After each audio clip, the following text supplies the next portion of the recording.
오늘 하나님 말씀은 누가복음 20장 6장 20절부터 26절의 말씀을 보시겠습니다. 누가복음 6장 20절에서 26절 제가 봉독해 드리겠습니다.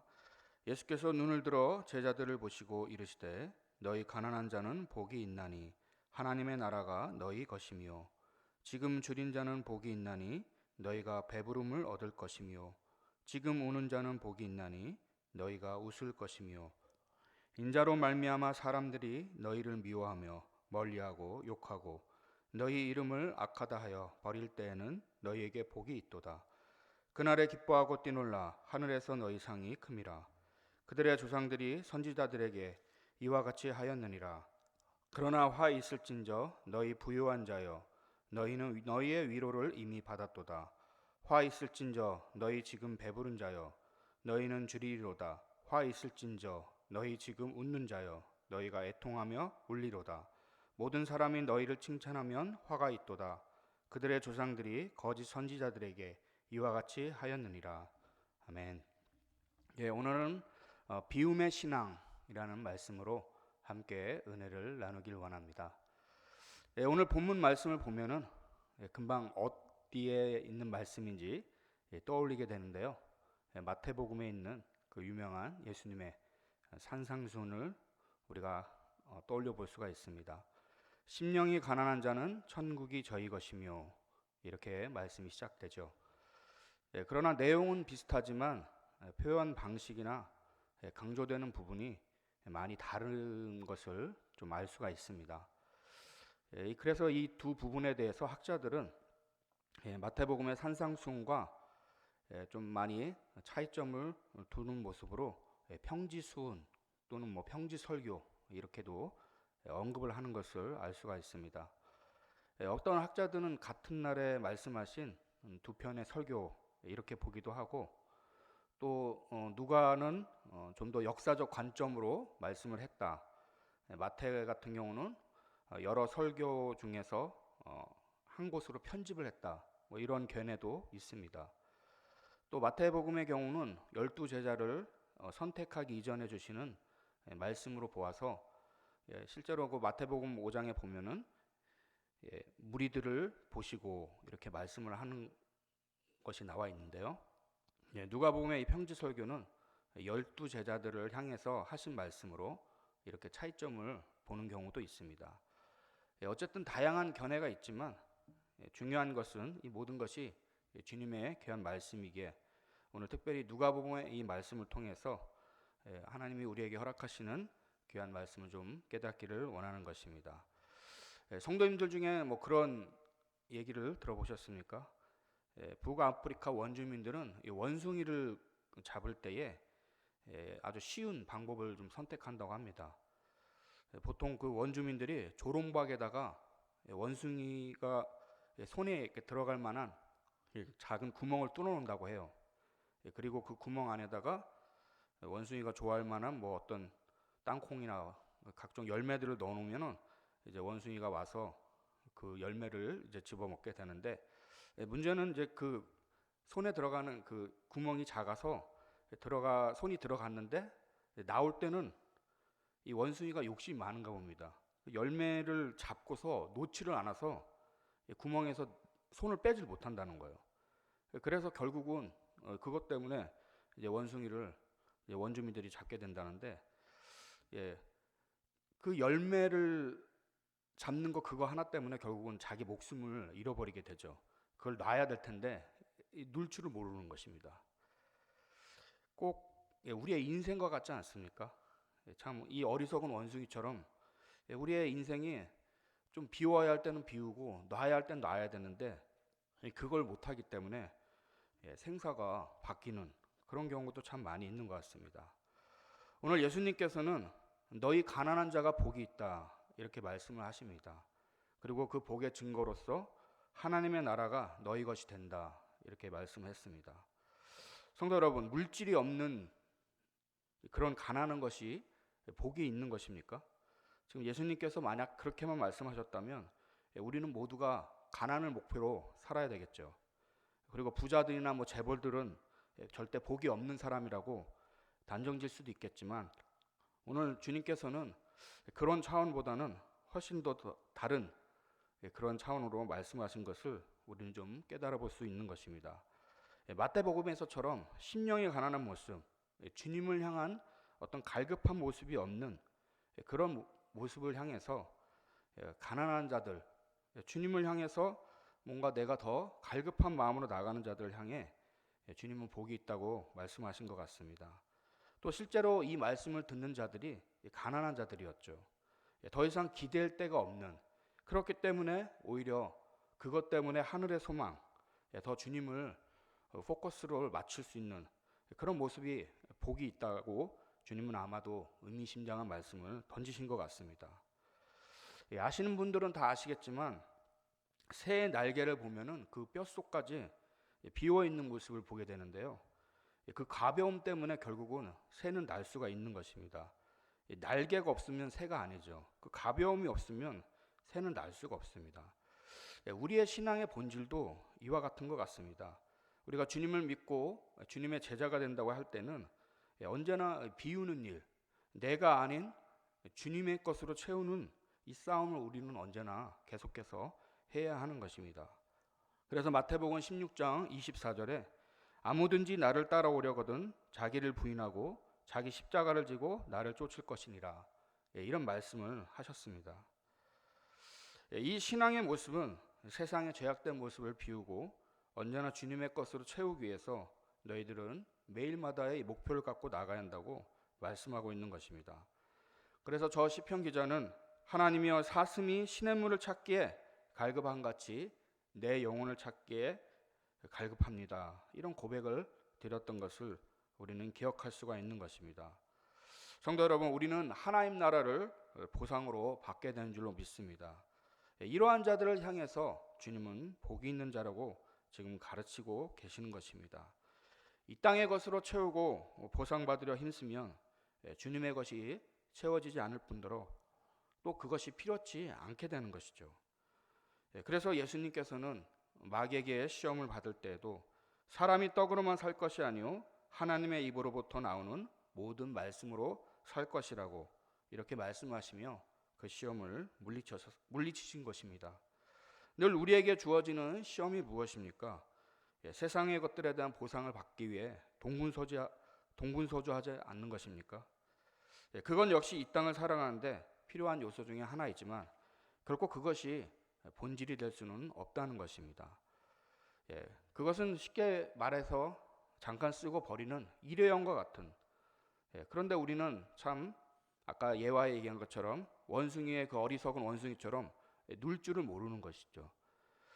우리의 삶이 천년만년 누릴 것처럼 그렇게 다 가지고 갈 것 같지만 누구도 가져가지 못한다는 것을 알고 있는 것입니다. 늘 우리는 이 땅이 아닌 주님께 가야 할 때가 있음을 기억하고 나그네처럼 살아가야 됨을 우리는 기억해야 할 것입니다. 여행을 가면은 어떻습니까? 금방 다시 고향에 가기 위해 불필요한 짐을 가지고 가지 않죠? 최대한 가볍게 하고 가지 않습니까? 다시 고향에 갈 건데 며칠 묵는다고 거기를 편하게 하려고 소파를 사놓고 침대를 사놓고 이런 어리석은 짓을 하는 사람은 없죠. 우리의 삶이 그런 것입니다. 불필요한 일들을 하지 않도록 어떻게 보면은 좀 더 단순하게 심플하게 우리가 우리의 삶을 살아갈 때에 쉽게 주님을 만날 때도 빨리 모든 것들을 정리할 수 있다는 지혜를 우리는 얻어야 할 것입니다.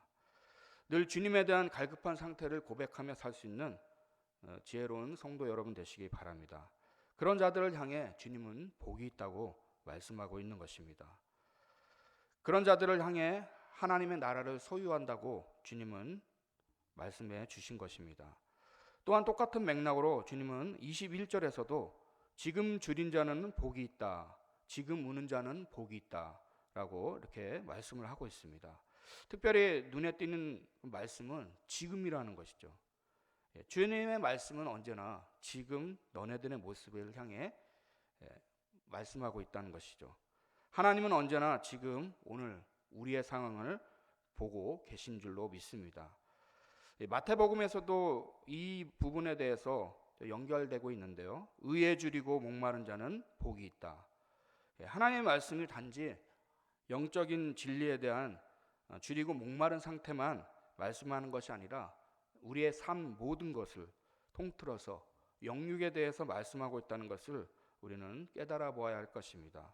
줄인 자가 배부름을 얻고 우는 자가 웃을 것이라고 말씀하고 있습니다. 이것은 실제적으로 하나님께서 우리의 삶 가운데 이루어 주시는 놀라운 능력의 말씀임을 여러분 믿으시기 바랍니다. 이러한 말씀에 대한 예는 성경에서 참 많이 나오고 있습니다. 열왕기상 같은 데 보면은 선지자 엘리야 이야기가 나오는데 거기서도 하나님께서 엘리야를 까마귀를 통해서 먹이는 그런 기적의 모습이 있죠. 단지 엘리야 선지자여서 지금 그 말씀을 하는 것이겠습니까? 선지자만의 특별한 능력이 많아서 그런 역사를 일으켰다면 우리에겐 어떤 은혜가 되지 않겠죠. 하나님께서는 하나님의 사랑하는 자녀들을 어떻게 대우하시는지 엘리야 선지자를 통해서 지금 보여주신다고 우리는 깨달아 볼 수가 있는 것입니다. 저도 이런 은혜의 경험을 좀 해본 적이 있는데요. 호주에서 유학생활하면서 정말 돈이 떨어진 적이 있었습니다. 그래서 알바를 해야 하나 고민하면서 기도를 한 적이 있는데 사실 이제 유학생활이니까 공부할 시간도 부족한데 알바까지 하면 사실 목적을 이루기가 쉽지 않았던 것을 생각해 보게 되는데요.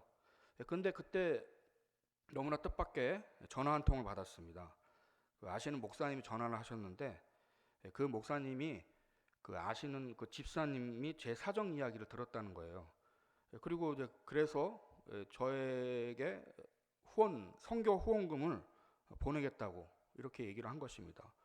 사실 제가 선교하러 간 것도 아닌데 물질적인 후원을 하시겠다고 하는 소식을 들었을 때 너무나 감사했고 정말 하나님께서 한국에만 하나님이 계신 게 아니라 호주에서도 하나님께서 다 일일이 보고 계신다는 귀한 은혜를 체험한 적이 있습니다.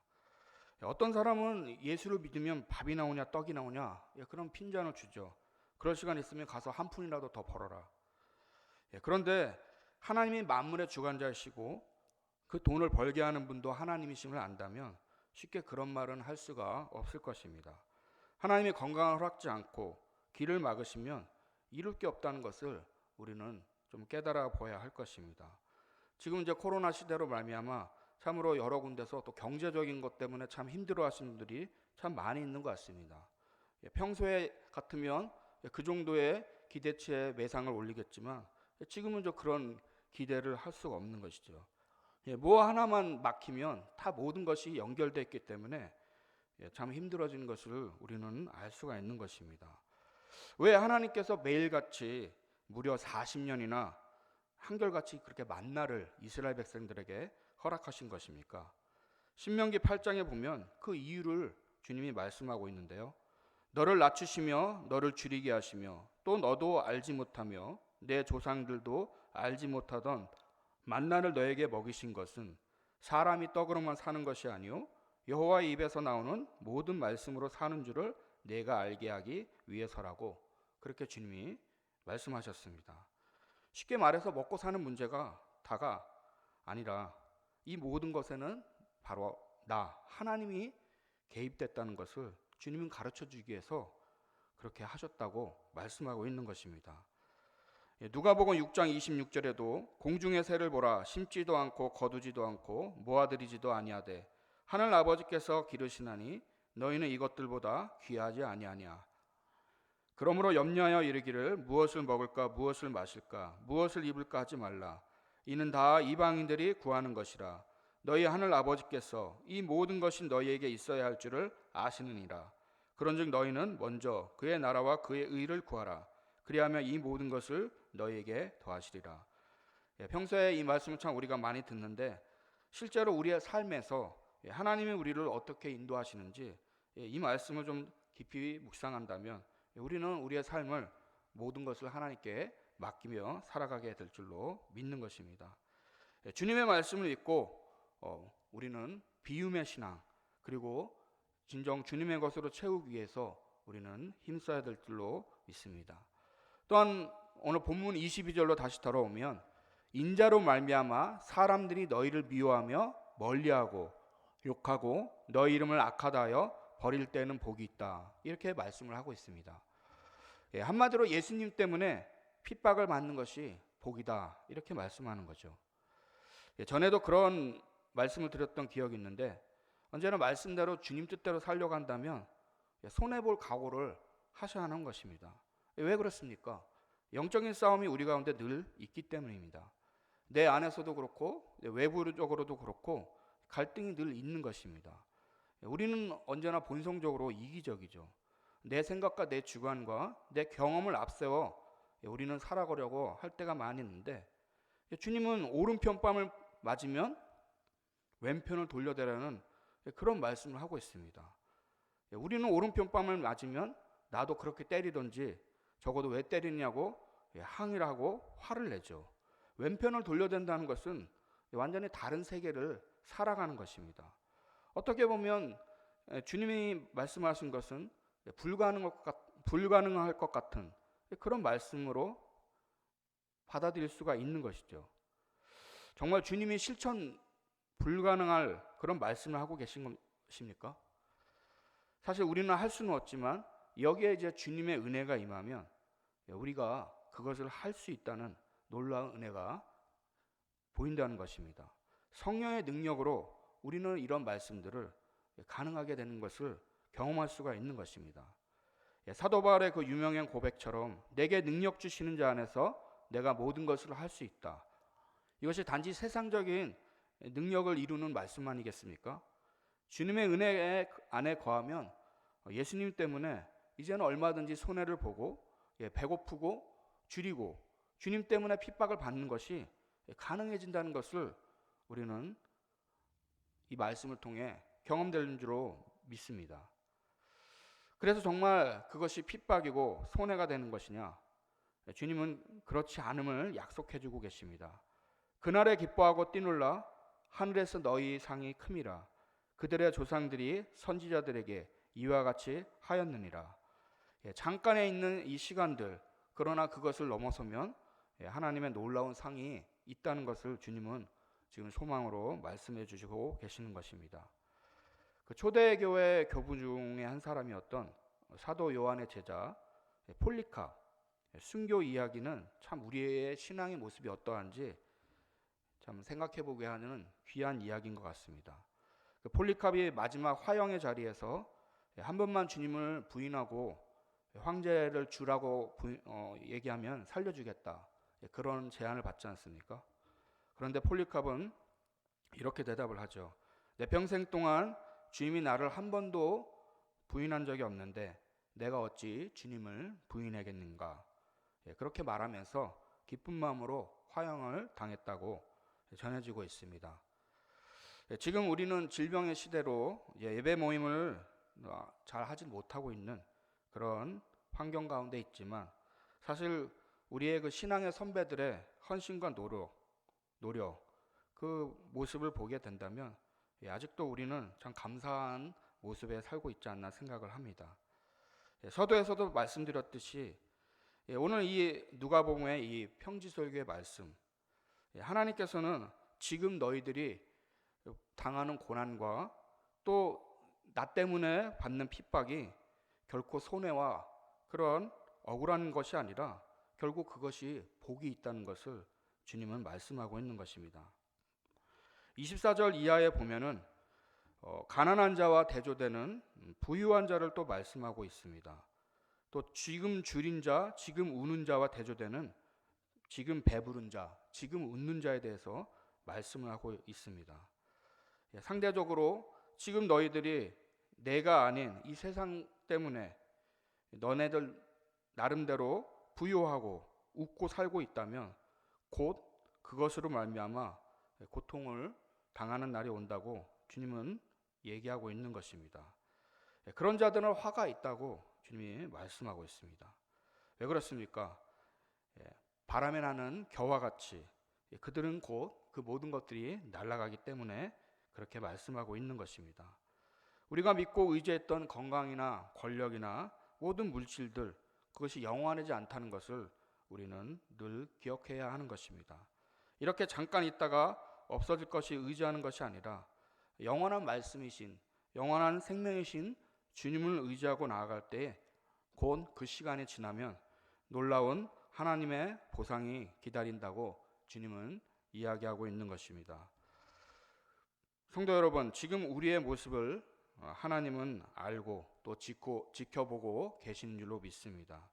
비록 주님 때문에 고난과 어려움 가운데 있을지라도 그것이 복임을 믿고 곧 다가올 상과 또 하나님의 놀라운 위로함이 있다는 것을 우리는 바라보면서 지금의 이 모든 현실들을 잘 이겨 나가야 될 줄로 믿습니다.